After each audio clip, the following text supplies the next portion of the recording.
Sithanda ukubingelelana samukelana njalo kusifundo saleli viki lapho esiqhubeka sifunda ngoJesu ebhukwini lika Joshua, sifunda okunye ngoJesu.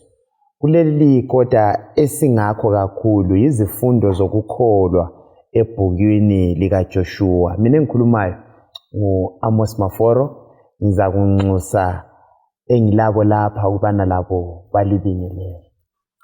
Salibonani balaleli wabukeli, siyabonga ukuhlanganiswa njalo kwesinye isifundo okhulumayo ngumfundisi Mina Dube. Salibonani bathandekayo, mina nginguMrs Siboneni Mhlanga. Salibonani zihloko esithandekayo. Sithawuna sibonge inkosi esinike impilo bana sihlanganele kulesi sifundo esiqhakatheke kangaka. Ongiyokhuluma ngalesi sikhathi ngumfundisi uG Mlilo. Singakangeni kulesi sifundo ngaba kuhle bana sibeni lomthandazo. Baba wethu othandekayo osezulwini lalapha emhlabeni, nansi sifundo esisinikela esandleni sakho. Sinxusa umoya engcwele onguye olomsebenzi omkhulu ekulotshweni kwalesi sifundo. Kabe yiwo futhi ufana nayo ozasincedisa ekutolikeni lasekulifundeni leli lizwi. Esekudingayo Nkosi bana emva kokufunda amazwi anjengala lesi sifundo kusiphathise endleleni yethu yokukholwa sibe khona ekhaya ezulwini kunye nabalaleli bonke ababesilalele egameni lakho siyakhuleka. Amen. Amen. Siyabonga Mlilo ngomthandazo. Sikusifundo sesihlanu lapho esilesihloko esithi uThixo uyakulwela. uThixo uyakulwela. Kanti kuze kudingakale ukuthi uThixo akulwele kuyasokutheni? Mina kufika kimi isihlalo sake sangehlela. Sasetshabalala ichurch lapha. Itshabalala ichurch lapha emikhona usuka laphana uqonda indawo yenkulumane kwakuliganga. Okay. Now ngiyeva ukufunda isifundo sethu Bible study lapha. Sesivayelisa into njalo kulanga ngisanda ukutshona ngibona ngalutho lesabeka kuhle nhle ngiqume indlela leganga. Ngakahambi uma ngo10 ngesafohlo wathutsha amadoda ethwele ingqamu ekhazimulayo sibili. Ngazwa ngihlaba umkhosi sithi God. Kaza ngithi ma kodwa ngazwa sithi God. Khonokho nje ngeva ubana sengitsho njalo bapho nguma kawani kanye sengani kulento ebabambileyo. Besenza njalo ngibuthi inhlabathi ngisiya ku babechilo ka ngeni iganga bebaleka besiyali. Bathi bengeni iganga bebaleka besiyali ngabe labe ngichibilika ngibaleka ngisiya ngene ezindlini. Kodwa engikufundayo ukuthi kuyini okwayenza bema. Isihloko salamhlanje kimi bese ngikhumbuza leso sihloko uNkulunkulu yasilwela. Njengalokho wathembisa kuMoses. uMoses ethembisa uIsrael ku-Exodus 14:14 bamba ukuthula kwakho ngizakulwela. Uhleli esilwela uNkulunkulu. Kalokho kuviki edlula sike sakuthinta ukuthi uNkulunkulu osilwelayo sichasisile ukubana siphakathi kwempikazi enkulu, impi ephakathi kukaNkulunkulu lesitha uSathane. uNkulunkulu nguye osilwelayo. Sobe sithandekayo thina esimele sikwenze yikuma uNkulunkulu asilwele. Sizakhangela ke indinyana yokwaziwa ngekhanda uJoshua 10 ivesi 42. Ithi wonke la amakhosi lamazwe awo athunjwa nguJoshua ekuhlaseleni kunye ngenxa yokuthi uJehova uNkulunkulu kaIsrael walwela uIsrael. Right. Nansi vesi kuyini esikuzwisisa isiqathanisa lesihloko sethu nxa sikhangele? Ukhuluma ngamakhosi lapha kuthi ukuthi ambalwa la. Inkosi la wonke. Yes. uJoshua wanqoba. Kodwa abesithina ngenxa yokuthi uNkulunkulu wakwaIsrayeli wabalwela impi. So kasikuthi uJoshua ngamandla akhe ukuthungamela ibutho kumbe ibutho likaIsrayeli yile lenzayo ukuthi kunqobeke la.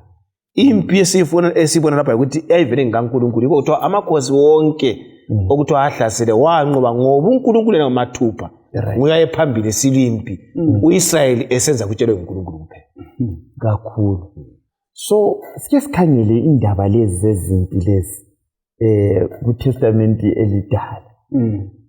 Sikuqhathanisa njani? Sike sakuthinta kuvike lidlule kodwa kuleli viki sike sikukhangele nxa sikhuluma ngoNkulunkulu olwayo, uNkulunkulu osempini, ikakhulu sikhangela embalini, sikhangele impikazi enkulu le esiphakathi kwayo. Lokho singakukhangela kakhulu ihlo lentando kaNkulunkulu. Yes. Okuyikho kubangela abana kuthiwe kulempi kuyini? Ungaze ubuyele eqayiseni kweBhayibheli kongena kwesono uzathola ukuthi impi ibangwa kakhulu ukuphambana lentando kaNkulunkulu. Kunjani? Ukuphambana lesimilo sikaNkulunkulu. Injongo kaNkulunkulu sakufunda sifundisa namhlanje kayisikokubhidliza nje kuphela kodwa ukususa lezi zinto ezimahlukanisayo yena lezi dala zakhe. Right. Ukususa into ezehlukanisa yena lezi dala zakhe. So khathesi nxa kusiphuma ngoJoshua la ukuthi wathumba wonke lamakhosi.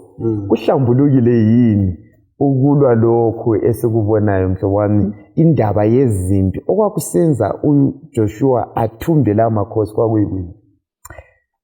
uNkulunkulu wayenike umlayezo onjalo ukuthi bakwenze. Umlobo wesifundo wasesincedisa ukuthi kumele into yonke sizwisise emumweni wempika zenkulu yaqalisa ezulwini.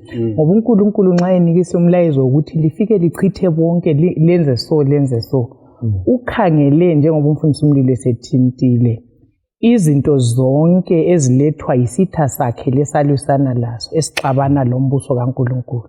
So uNkulunkulu abeseletha ke imlayezo enjalo ekhanye ngani uNkulunkulu uyayisekela impi kumbe uyathokoza ngempi kodwa uNkulunkulu isimilo sikaNkulunkulu yiso phela lapha esibangwayo vele ku great controversy and so uNkulunkulu konke ukuthinta ubungcwele bakhe konke ukuthinta isimilo sakhe uza kwenza konke ukuthi akudefende abesesusa lobo bubi.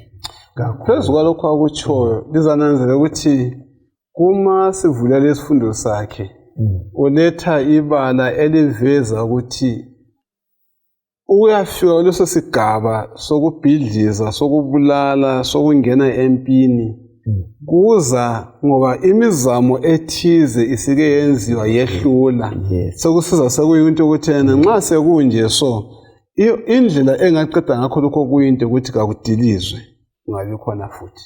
Kakhulu siyabonga. Ake sizikhanyele lezi zimpi sizwisise ukuthi kwakuhamba ngayiphi indlela. Kuleli veki saqhubeka ngokuhlola ukungazwisiseki kwezimpi ezilawulwe nguNkulunkulu ukuthi akuqhathanisa njani ukuthi uNkulunkulu enguNkulunkulu olungileyo kuba lempi njani. Sasikuchazile ukubana kwakuhlaselwa isimilo sikaJehova. uJehova uyakhuza ayilungisise kucace.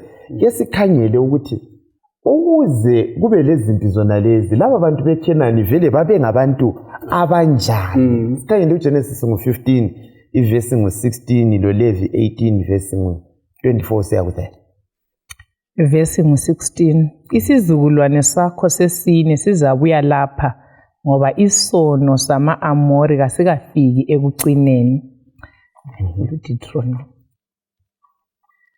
Right.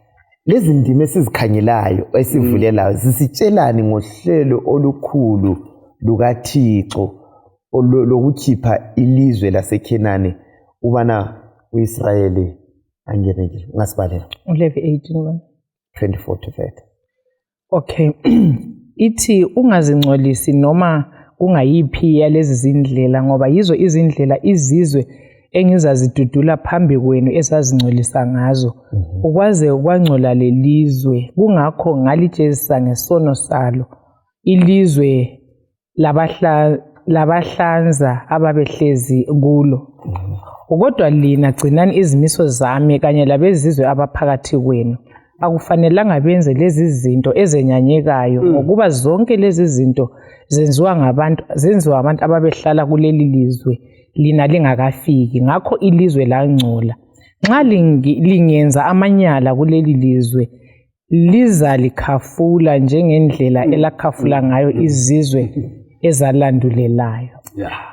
Abantu abanjani la sike sibachazise uthi nxa sibala amavesi la singaqhubeka ubale uDeuteronomy 18:9-14 lo Ezra 9:11 singavula khona lapho ngemakhaya sifundani ngohlelo lukaThixo lokupha ilizwe laseKhenani kuIsrael. Umlobo uthi kasikhangeleli singakhangeli kuphela sikhangele sisiya ngale kwencwadi kaJoshua. Right. Ivesi ayibalileyo ikwenza kube sobala ukuthi babephila impilo bani. Ele obubi sisasonakele esasiphila eKhenani. Right. Babele inkambo ezesabekayo. Yes. Ezokunikeza abantwana. Imagine ukhangele usane ingathi umntwana ongumfana luthathe lufake udengezeni lubomvu lunikele lutshe lukhale lizolephe nxa kukhala uthi uNkulunkulu wami uyamamukela umhlatshelo wami ubuthakathi layo yonke into embi. Ngithe ngifundisa namhlanje futhi ngaze ngabona ukuthi ukungcela kwakukhulu kakhulu. Ngitsho lamacansi ayengena ezithixweni kuze kube namadikonikazi amacansini. Konke lokho into ezimbi ezisenzakala ngalabantu. So ngenxa yaleso sizatho ke kwamele abanaNkulunkulu aphembe umlilo ubana labantu kabasuswe ukwenza ukuthi kuphile kuthanyelwe idoti yonke leyana esenzakala eKhenani. Umlobo uthena isono seKhenani. Right. Nxa icasa umfundisi bona bazikhohle ukuthi bangabantu ukuthi kuthiwe khona kuloNkulunkulu wamacansi. Indlela eyobonakala iKhenani iyona yazi yakhohle ukuthi bangabantu. uNkulunkulu asithi hayi iBhayibheli ngizathi ilizwe libakhafule. Indlela yabakhupha ngayo wangani lelizwe. So uNkulunkulu nxa esixwayisa lapha lathi uthena lesono seKhenani lesi singaba khona emhlabeni esikuwo kathesi ngoba silindele ukuya eKhenani nasezulwini. Le siyawonakala le ngenxa yesono. So uthi singakopi singakhwabithi esikubona kusenzakala emhlabeni kumedia kusehlaleni kwethu asibuyeleni elizwini kaNkulunkulu sikwazi umtshado lokungcwele. Sikwazi ukuthi uNkulunkulu okhonzwe ngoyedwa. Imihlatshelo okwethu ngumthandazo kuJesu. Okunengi konke lokane sasikwakho amadlozini singabuyeli kukho ngoba yiko kwadiliza iKhenani.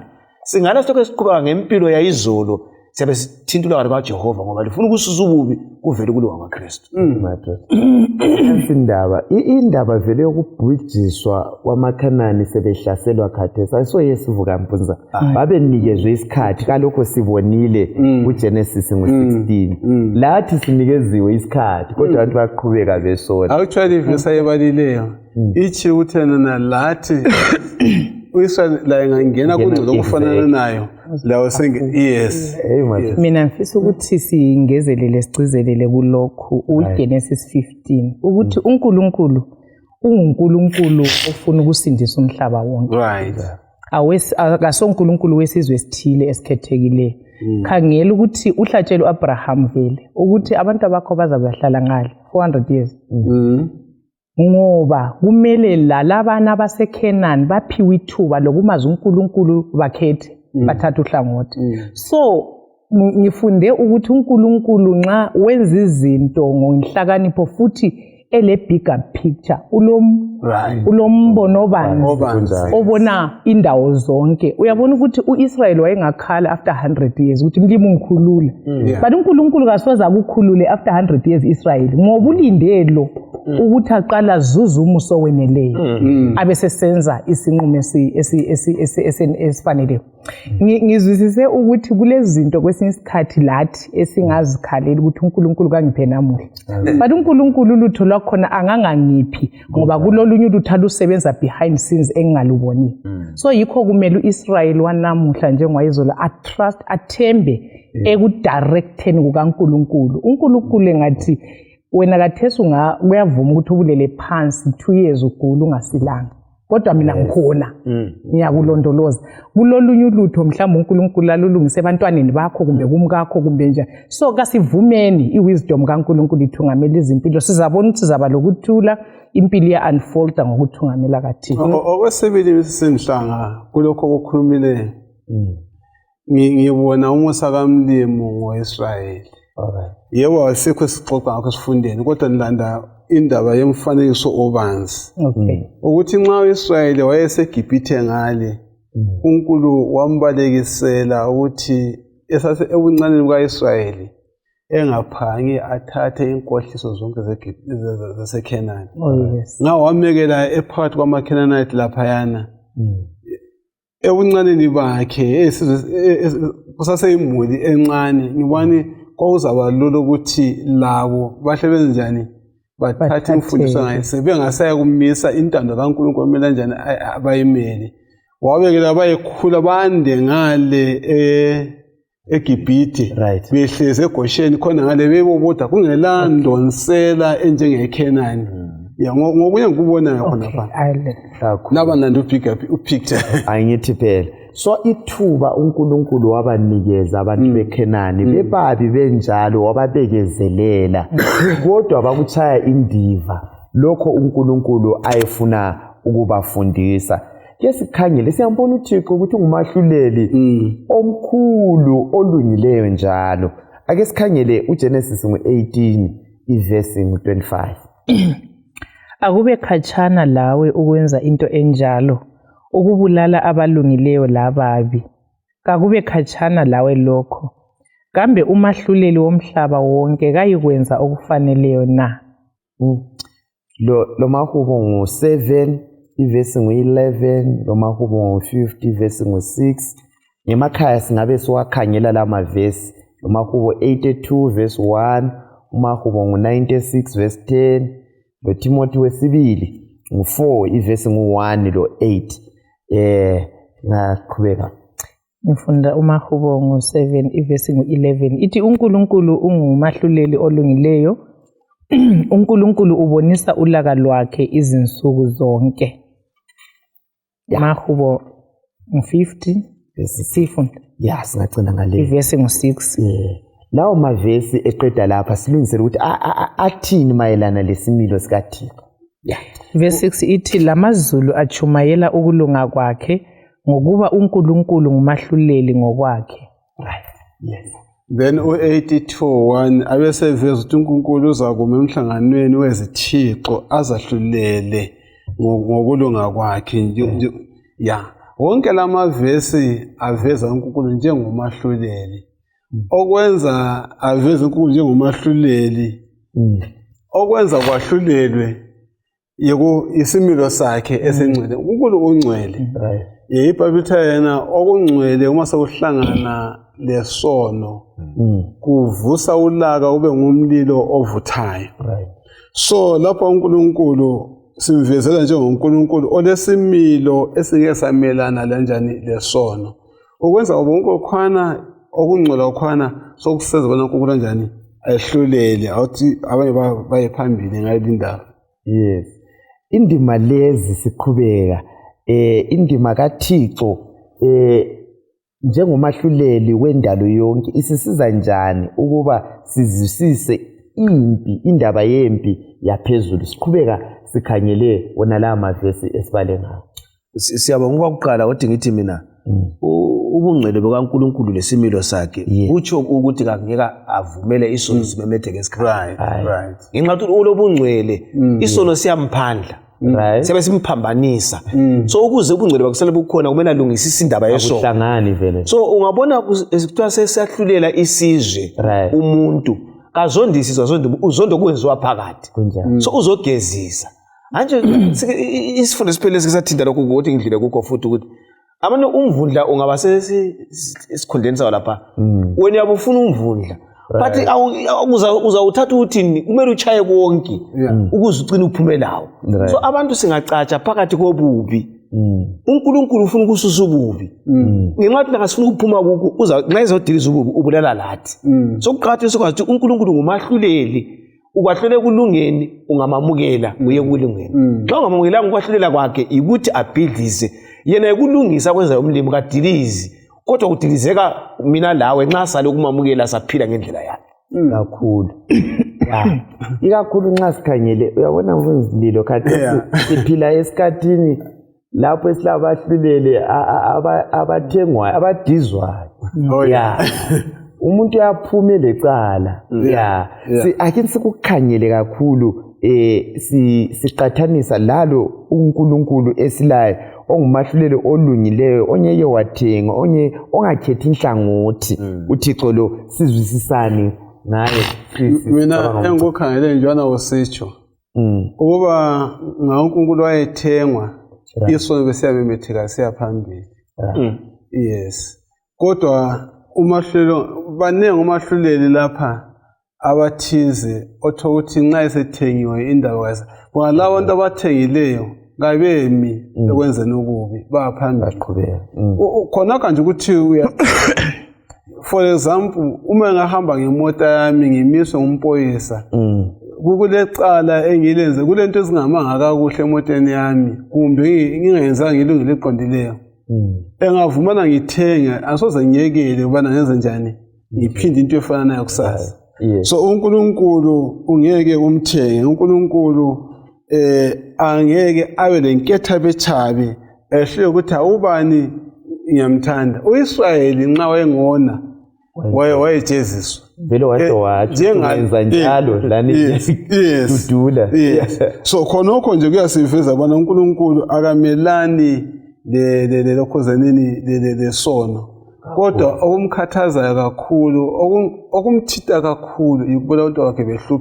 behlutshwa isisono abeselithaka indaba ezinhle zevangeli kakhulu bengikwazi ukuthi ngiyekwishiye siyabuya kiyo yena alright mina bengifuna ukuthi sikhangele ukuthi vele kade umsebenzi wamahluleli right ngowani umahluleli umsebenzi wakhe ngokuthi aqinise kumbe amaintain izimiso zomthetho right avume ukuthi ijustice ukuthi ukulunga kube khona ebantwini so uNkulunkulu nxa elethwa njengomahluleli ongadizwayo ongathengwayo ongathathi inhlangothi sibona uNkulunkulu so ukuthi active konke izenzo zakaNkulunkulu azenzayo kumele sizizwise ku context yakhe njengomahluleli ongathathi uhlangothi olenjongo yokusekela uku-establish justice ukumisa ukuthi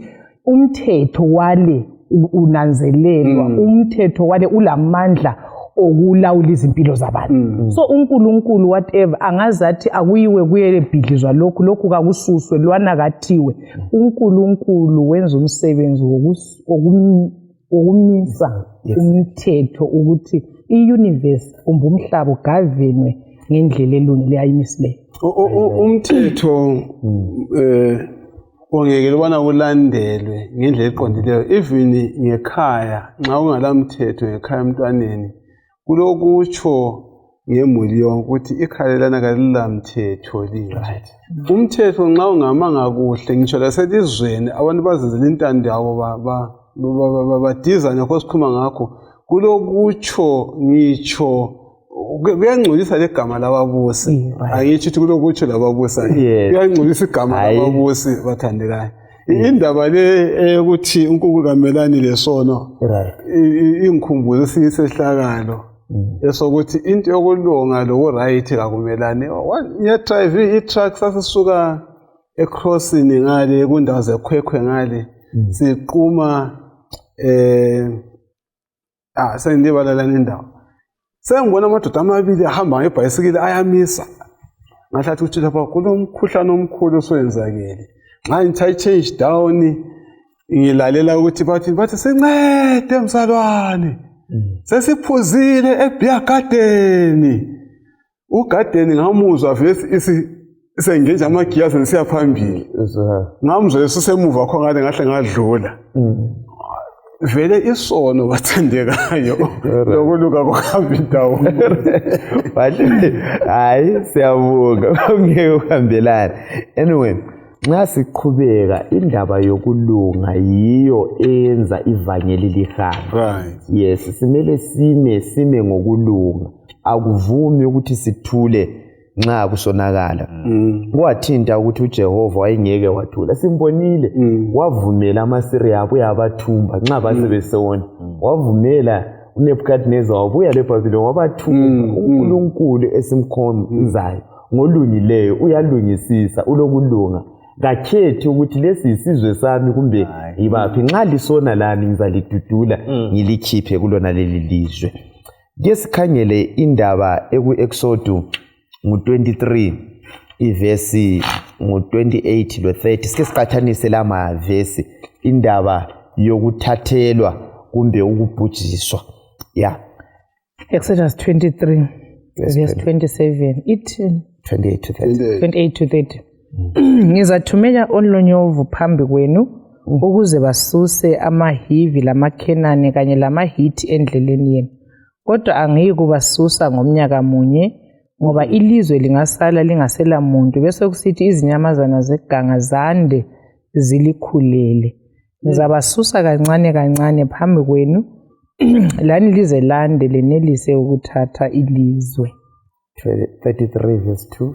33:2 Ngizathuma ingilosi ihambe phambi kwakho ixotshe amaKhenani, ama-Amori, amaHithi, amaPherizi, amaHivi lamaJebusi. 34:11 Lalela lokho engikulaya khona lamhla, ngizawaxotsha phambi kwakho ama-Amori, amaKhenani, amaHithi, amaPherizi, amaHivi lamaJebusi. Right, silembhalo embalwa lapha uma 33 verse ngu-52, Deuteronomy 9 verse 3, 12:2. Imibhalo leyi ivezani ngenjongo yokunqoba lezinga lokubabhubhisa na nxa sikhangele abantwana bako-Israyeli. Wayelaya lapha umfundisi Dube kuyini esikutholayo lapha? uNkulunkulu ulaya uIsrayeli kanti ivesi agcine ngayo uthi yena nxa lingalalela so ukubasusa kuzagcwaliseka bangalalela bona futhi ubatshengisa uNkulunkulu ukuthi ivele yimi engizangena kusenzo sokukhupha lempi leyi ngeyama so yenu so uNkulunkulu wayefisa ukuthi abasuse afaka abantu bakhe isimilo sakhe siqhele umhlaba wonke so kwakubili ukubasusa kuhle kumbe ukubhidliza nxa besalokusuka ukusuka esoneni sabo bangaphenduka kusono sabo babe ngaba yingxenye yabantwana bakaNkulunkulu but bangaqhubeka so kumele babhidlizwe ukuze kufele sono abalaso lemikhuba leyi emibi ukuze uIsrayeli ezohlala abe sekhulisa isimilo sikaNkulunkulu engu-Israyeli uthonyelwa uNkulunkulu engufuna kakhulu lapha ukuthi uNkulunkulu umusa kwa umkhulu uthena ngizabakhupha kancane kancane usenzele ukuthi lina libone ukuthi kayisini bona babona uthando lami ukuthi angibazondi fisa bakope umlimo omuhle kambe nxa ngingabuza kithi sonke labalalela babukela ukuthi umlimo kancane kancane sokukangaki enyenyeza kimi lakuwe ukuthi hayi mntanami anguzondi ngiyakuthanda kodwa lokho esiqhubeka simbalekela asisebenzeni lithuba leli sikwazi ukuthi uNkulunkulu ufuna usisono thina sisindise kakhulu. Ngicela ukuthinta umfundisi uthinte enye into eqhakathekileyo. Injongo kaNkulunkulu ungafunda uvesi ngu11 esimfundileyo. Uthe ngizawaxotsha. So uNkulunkulu indlela yakhe biyikuthi lezi zizwe uzazisusa. Ala njongo ungalaphi batha ajonga ukudiliza ku-verse 13. Alibowadiliza ama-altari abo libhidlize lezithombe lakho konke abakukhonzayo. So ukubhidlizwa kusezintweni izithixo izintweni zokukhonza kodwa ukususwa kusebantwini ukubulawa kwabantu bekuvele ungasonjengo kaNkulunkulu uNkulunkulu befisa ukuthi abasuse kuhle kodwa okwenza kubangene ekubhidlizweni yikho lokho okuthintwa ngumfundisi ukwala benamathelane lesono uNkulunkulu into ayizondayo yikho umfundisi kwathinta indaba yokuchaya umvundla lesikhundla ukuthi okumele kuchaywe ngumvundla kodwa kusesikhundleni kuchaba konke so uNkulunkulu yes so sisihlaselayo kodwa ungalubambelele esonweni lakhathi sekugcineni abantu okuthiswa yiso kodwa nxa ulokhu ubambele so la uzakutsha exactly kwesitsho no bensithi exactly khona lo yes okay siyabonga ukuthi uhlupho ekade ngilalo ukuthi kulabantu abaningi abahlupheka ngoNkulunkulu esimkhonzayo ngike ngezwa kuma TikTok kuningi abantu bazondela uNkulunkulu ukuthi uNkulunkulu obulala abantu ulothuko kodwa mbonani isifundo siyasambulela amavesi afundiweyo uNkulunkulu uthe ngizawasusa amakhena amahithi kodwa elize limela kufanele likudilize lina zinto zabo zonke zokukhonza so akuyasicacela ukuthi uNkulunkulu kalanjongo yokubulala abantu zonezo kanye izinto esezithatha indawo kaNkulunkulu kumele abantu bamfunde bamazi basusiwe bemela khatshana ngathi bese befunda ngoyesathu uNkulunkulu ngokwakhe uphila njani ayindithi kuliyani ikota sakhuluma ngoIsrayeli esuka eGibhithe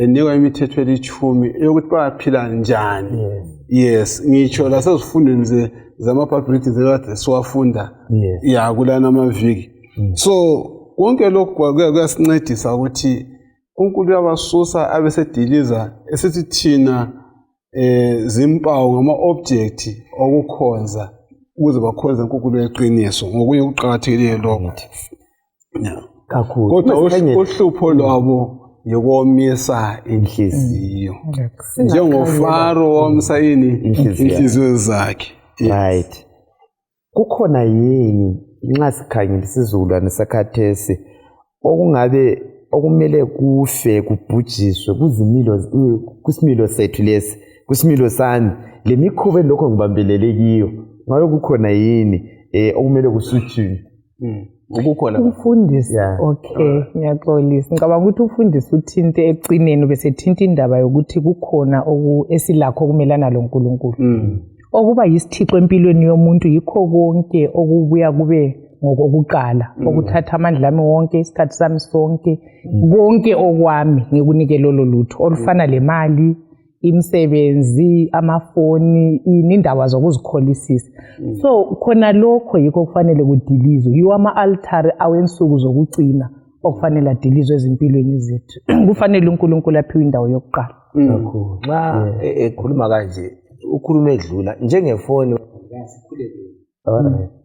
awusathandazwa ngamafoni lama-TV ngabe kuthiwa kumbe kuye ukhangela into zikamlimi kuye kwasozi zikaNkulunkulu endlini bayahlala ubaba lomama labantwana omunye umisa efonini yakhe uhle ubona ukuthi kakusela sikhathi sokukhuthiswa kwemuli so umlimi uthi ayi selibumba amalathi enu ama-Canaanites kumele liwadilize libuyele kimi likwazi kulesikhathi sokukhonza kulesikhathi sokwazi umlimi ukuthi ngubani so kudinga ukuthi sikhangele zonke izinto ezithatha indawo kamlimi uzwe lesikhathi sokuba libhayibhili lesokukhuleka into zamaKenani kumele zidilizwe ukuze sikwazi umlimi wethu ukuthi uyakhonzwa kakhulu umlimi olomusa angana ngasinceda sisempini izihlobo ezithandekayo lakhathesi khona lokho okwehlela amaKenani yikho okwenzakalayo yikho phela uJesu ethi hayi ngekathula ya amaKenani angavuka uma isizukulwane lesi singekelwa siqhubeke singajeziswanga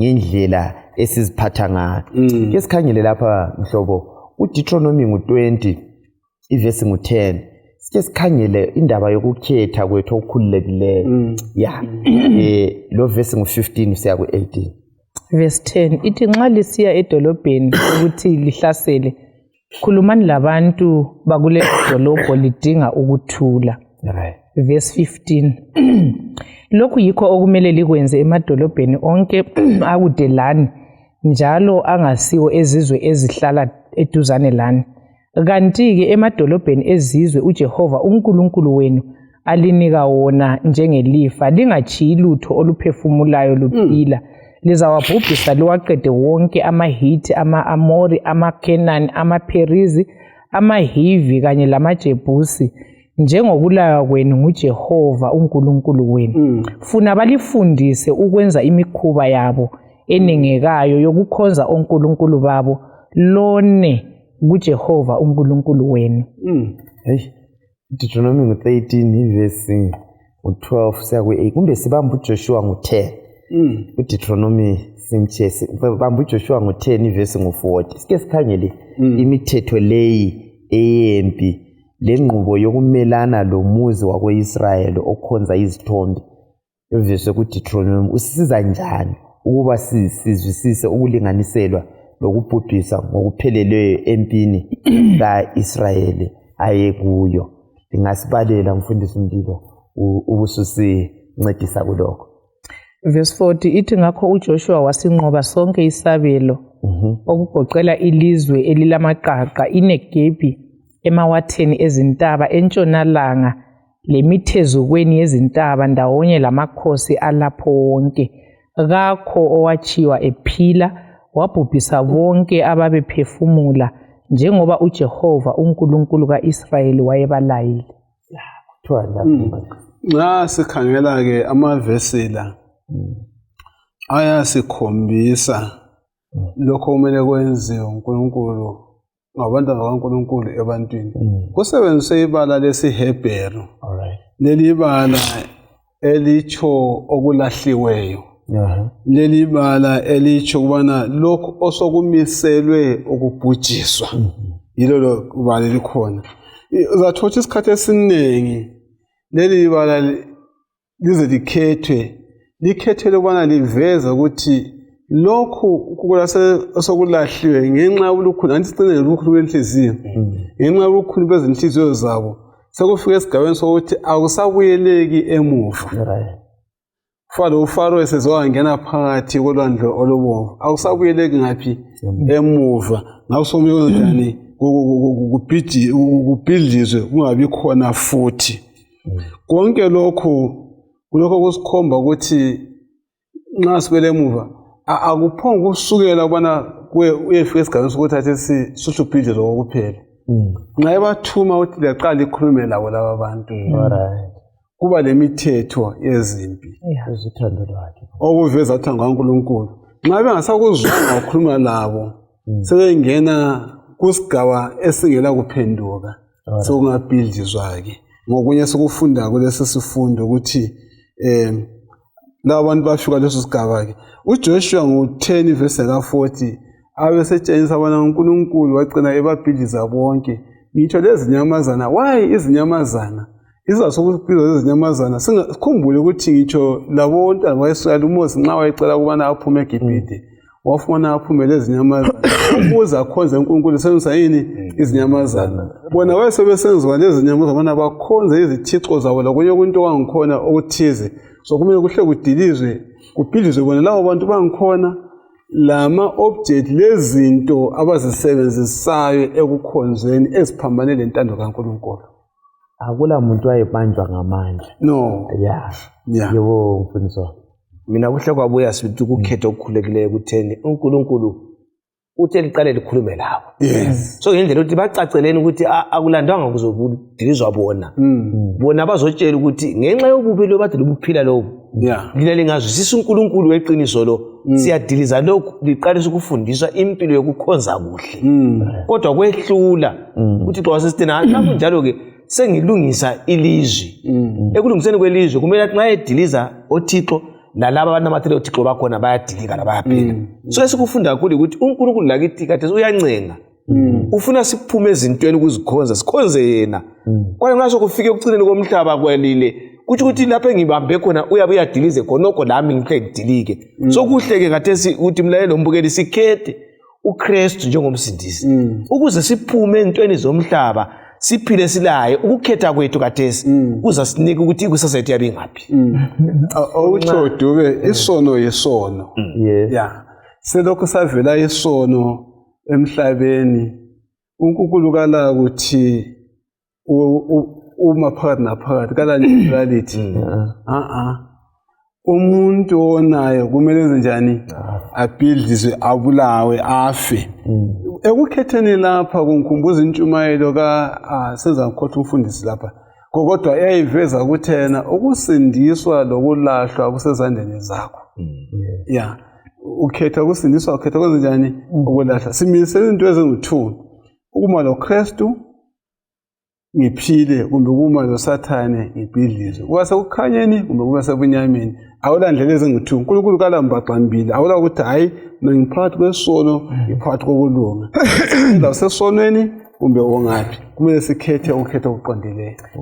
Umfundisi kulento engikhumbulayo kulomnye umntana nami engiyahlala laye sasikhuluma ngendaba yokukhetha wabesithi nama mdala ngicabanga ukuthi uNkulunkulu ngawe uyasikhethile avela sibambe ngamandla anti yes so amandla okukhetha ahamba lothando anisavumelana ukuthi ku government okwenza usathane wahlamuka ukuthi wakhetha waphiwa amandla okukhetha so ngifuna ukuthi ngilethe lokho okulethwe umfundisi uMlilo ukuthi sifanele ukukhetha nxa ungayibala indaba yeKenani yokususwa kwama-Canaanites lokufakwa kuka-Israyeli ungani vele yikho kumisiweyo yabo indaba ye-predestination ukuthi abantu bonke abanye bayalahlwa vele kulabanye abasindiswayo but ungafunda indaba kaRahabu ukuthi izithunywa sezifike ngale wahle wamukela intando kaNkulunkulu uNkulunkulu weqiniso wanelisa futhi ukuphepha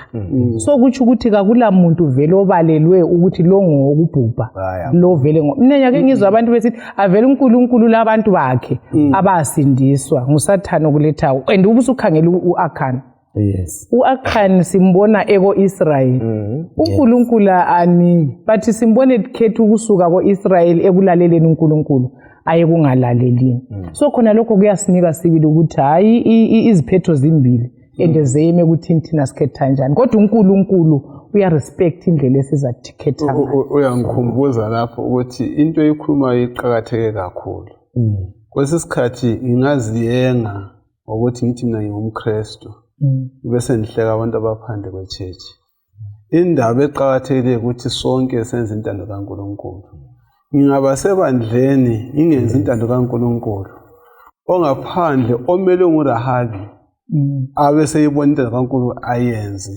mina ebengiphathi kwentando kaNkulunkulu ngingalahlwa yena asindiswe so akula ndawo esafe indawo esafe kuphela ukuthi ngiyenze intando kaNkulunkulu ngime lo Jehova ngingalandeli konke lokho kungakukhona otherwise sonke ophandle lophakathi kwebandla isango livuliwe kuya ukuthi ngizagcina ngenza intando kabani so siyananzelela sihlobo zami ukuthi isiguqo sibiziwe uNkulunkulu engakajezi siyabiza isiguqo zikhethele la khathesi kasikhetheni siyabona lapha impumela yamaKhenani yokudelela kwabo lokungavumi uThixo nxa wayefuza elaya siyabona sebebhidlizwa kithi kunsuku zethu zanamhlanje lathi sinikiwe uyabona uhulumende kaNkulunkulu ngokuthi abantu bazikhethele bangabanjwa ngamandla khona manje kuyini lapho esinikezwe khona ukuthi sikhethe kungaba yikukhonza kungaba yikwenzani ezokudla sibili ezempilakahle uNkulunkulu ufakile abantu bayazikhethela siyebhubha sizibhubhele kodwa sizikhethele uhulumende kaJehova ayisokubamba abantu ngamandla ngokuthi khululeka ukhethe kwehlula ezulwini wazikhethela uLucifer walahlwa lathi sinikeziwe ithuba elinjalo ukuthi sikhethe kuyini khathesi kulezi nsuku ezanamhlanje mfundisi esimele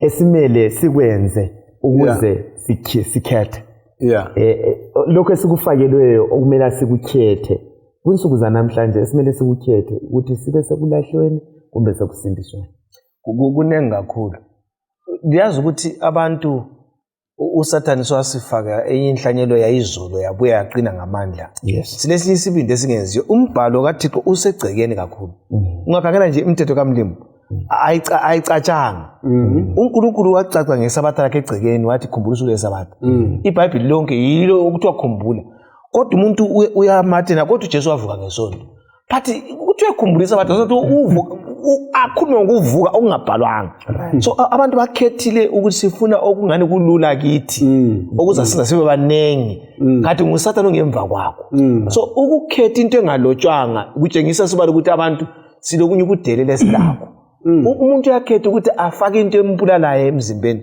Intuthu ayifake emzimbeni wakhe, ayibhemezini. Ekwazi ukuthi uyamkhwehlelisa. Kodwa ngenxa yokuthi umuntu uzikhethele, uNkulunkulu ke sithi hayi, ngithe mina ngifisa ube lempila kahle. Ungafaki into nje emzimbeni, ngiqhubeke. So siveza ukuthi uSathane usempini bathandekayo. Singeke kunanzela ukuthi okuyinto esikuthandayo lesikwenzayo uvele kuyasilimaza. Kodwa singakhetha uNkulunkulu ongani buthutha kulempilo udlule sikubonayo. Kakhulu. Ke sikhangele indaba yenkosana yokuthula le. Isaya ngu9 mhlobo wami ivesi ngo6 lo 11 verse 1 usiya ku5. Verse ngo6. Ngoba sezalelwe umntwana, siphiwe indodana. Umbuso uza kuba phezulu kwamahlombe akhe. Uzabizwa ngokuthi umeluleki omangalisayo, uNkulunkulu uSomandla, ubaba waphakade, inkosana yokuthula. Yes. 11 verse 1 to 5. Ihlumela lizavela esidindini sikaJese. Ugatsha oluhlume ezimpandeni zakhe luzathela izithelo.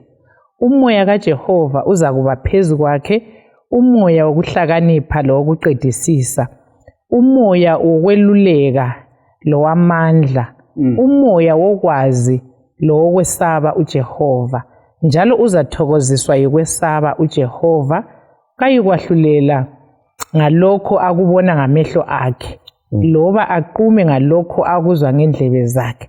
Kodwa abaswelayo uzabehlulela ngokulunga, aqumele abayanga basemhlabeni ngokulunga. Uzachaya umhlaba ngentonga yakhe.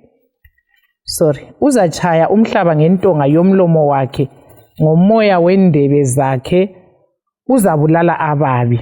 Ukulunga kuzakuba libhanti lakhe, ukwethembeka kube luzwezwe ekhalweni lwakhe.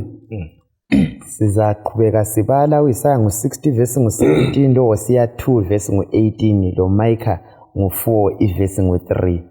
Imibhalo leyi elandelayo ichaza njani ikusasa yabantu bakhe uThixo ayibone ngelihlo lengqondo? Hayi, silokho siqale isifundo bezokho sikhangele uNkulunkulu esilwa izimpi Old Testament. Esebenzisa uIsrayeli ebhidliza kungamlanga kusale lutho.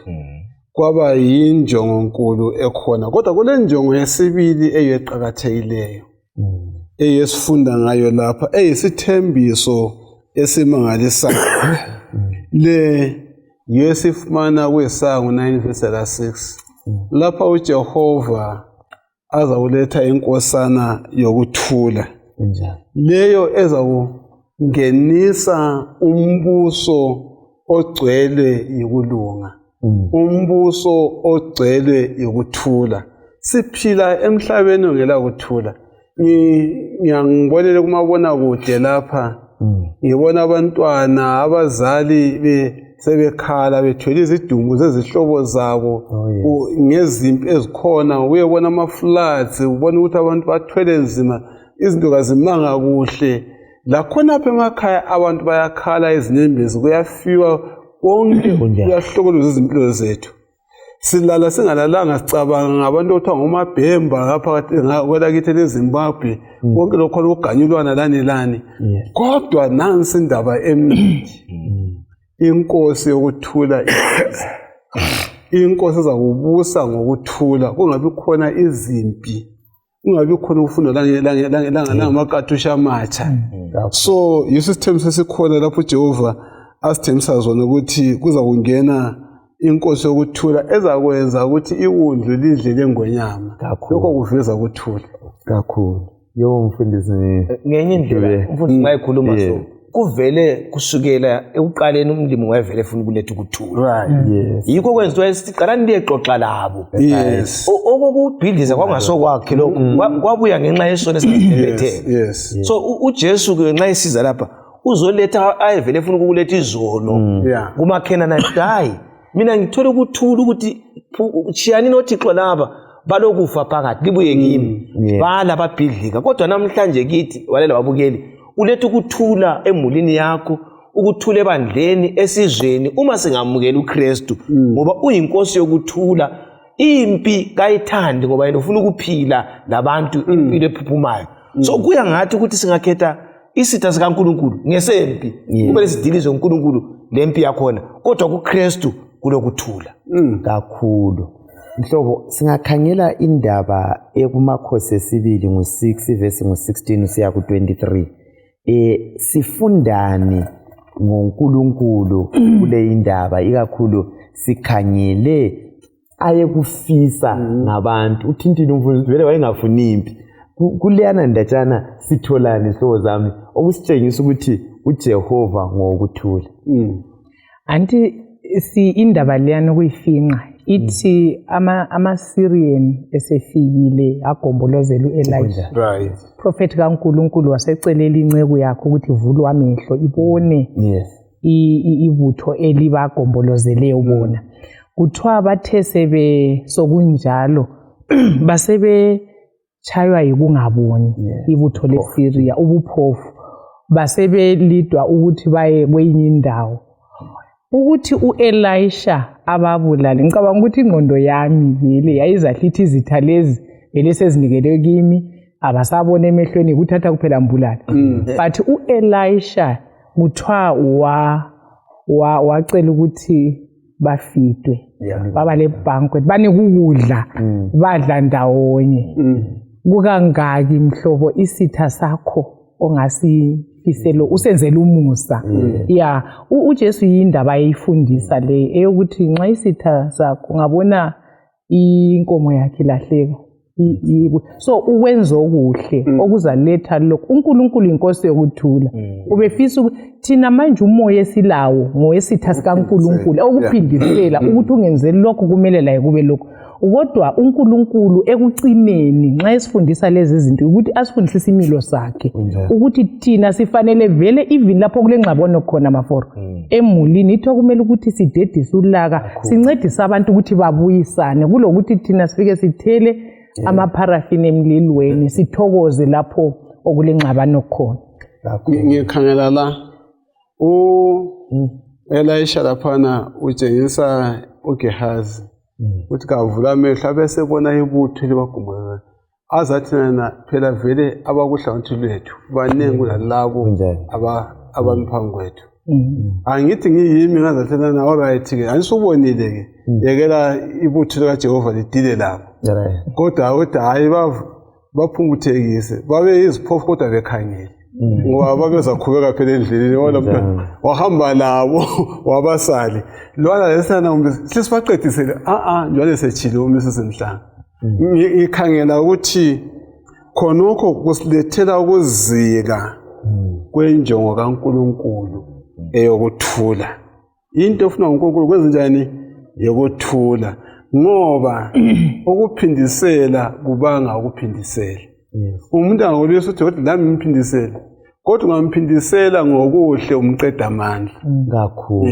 Umuntu mangana ngasenzela umusa sihlobo zami kuzo zonke into esizenzayo sikope izulu sisiyafika emaphethelweni ake ucabange ngazo zonke indlela esingabayizo ngokufuna ukulingisa uJesu ngamanxusa okuthula.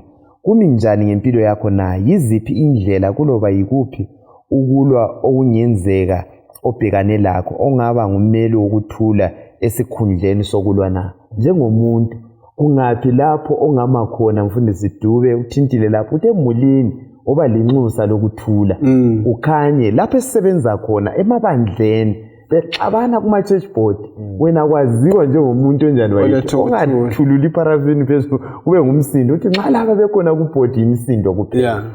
Singayiphetha ngayiphi indlela le mfundisi Dube indaba kaJesu oyinkosi yokuthula nxa siyifaka ekuphileni kwethu sikhanyele kusifundo lesi esokukholwa. uMateyu 26 verse 52 uthena udlame luzala udlame kodwa ukuthula kuzala ukuthula. So uKristu sifundisa ukuthi singamukela yena njengomsindisi. Thina lapho esifika khona sifika silungisisa sidiliza asingezelele. So kuqakathekile ukuthi njengamaKristu emulini ophila kuyo ngoba ngumuntu owaziwayo ulethu ukuthula.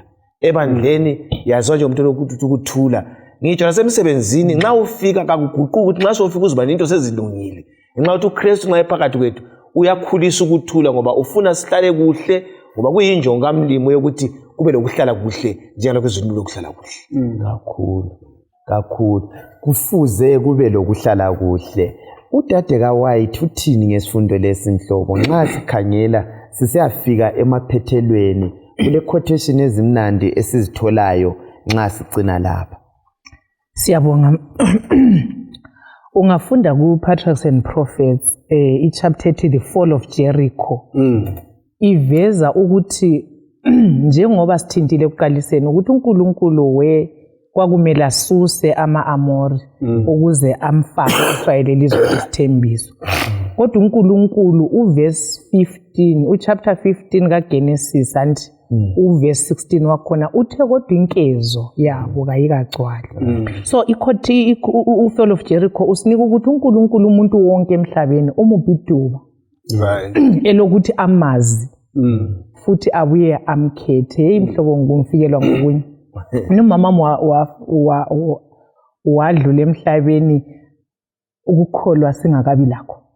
So okwakundihlukuluza kakhulu sengamukela ukukholwa ukuthi ngangizibuza ukuthi umama evukweni uzuzile yini. But nxa ngifunda isifundo lesi uNkulunkulu umuntu wonke ngaphansi kwelanga uyamupha ithuba elaneleyo ukuthi amazi abesemkhetha enze isinqumo. So ama-Amori siwabona alile embondla uNkulunkulu owamazulu bala bomisa inhliziyo sibona belahleka kumbe bengene kubhidlizweni. So uNkulunkulu uthi sonke lapha asizuzeni namathuba nxa uNkulunkulu eziveza kasamukeleni umlimo oyasamukela. Umlimo Jehova othembekileyo usinikeza amathuba afanayo. Isihlobo esithandekayo asifundeni kuye nalowo Thixo olothando. Fundisa umlilo uyigoqa usithini ubususikhulekela? Iyigoqa ngokuthi uNkulunkulu uyaphuza ukuthukuthela, uyasibekezelela, uyasinika amathuba ubana silungisise izindaba zethu. Kasiphathise uJehova bathandekayo. Isikhathi salamhlanje isikhathi sobana simvume uNkulunkulu sichiye konke okunengi silandele intando yakhe. Sawuphinda sibe lomthandazo njalo asikhulekeni. Baba wethu othandekayo osezulwini lalapha emhlabeni siza kuwe futhi ngemva kokufunda lesi sifundo esiveza ubana uNkulunkulu osilwelayo okwenza usilwele ukuthi uyasithanda sonke ufuna sonke sibe khona ekhaya ezulwini. Sivule indlebe, sivule ingqondo, sinike ukuhlakanipha kokukhetha emhlabeni owonakeleyo. Nxa umusa wakho usavamile ukuze sibe khona ekhaya ezulwini, sinikela wonke umuntu olaleleyo sengani sengenza isinqumo sobana senze intando yakho sibe khona ebukhosini egameni lakho ngiyakhuleka. Amen. Amen.